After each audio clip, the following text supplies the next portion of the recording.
வணக்கம். மக்கள் முகம் செய்திகள் வாசிப்பவர் சோஃபியா.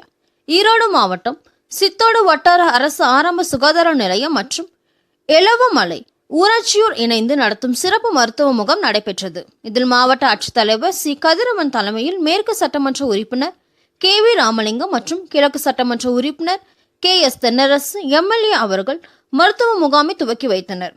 மேல் சிகிச்சை மற்றும் அறுவை சிகிச்சை முதல்வர் காப்பீட்டு திட்டத்தின் கீழ் இலவசமாக செயல்படுகிறது. இந்த நிகழ்ச்சியில் ஈரோடு ஒன்றிய செயலாளர் புவேந்திரகுமார், எலவமலை ஊராட்சி மன்ற தலைவர் வைத்தியநாதன், துணைத் தலைவர் T செந்தில்குமார் மற்றும் வார்டு உறுப்பினர்கள் PR லிங்கேஸ்வரன், சத்யமூர்த்தி, எலவமலை பொறுப்பாளர் மகேஸ்வரன், தலைவர் வேலுநாக்கர், அழகு பெத்தா சுப்பிரமணி, ரமேஷ், குழந்தைவேலு, செல்லமுத்து, மாணிக்கம் மற்றும் பலர் கலந்து கொண்டனர்.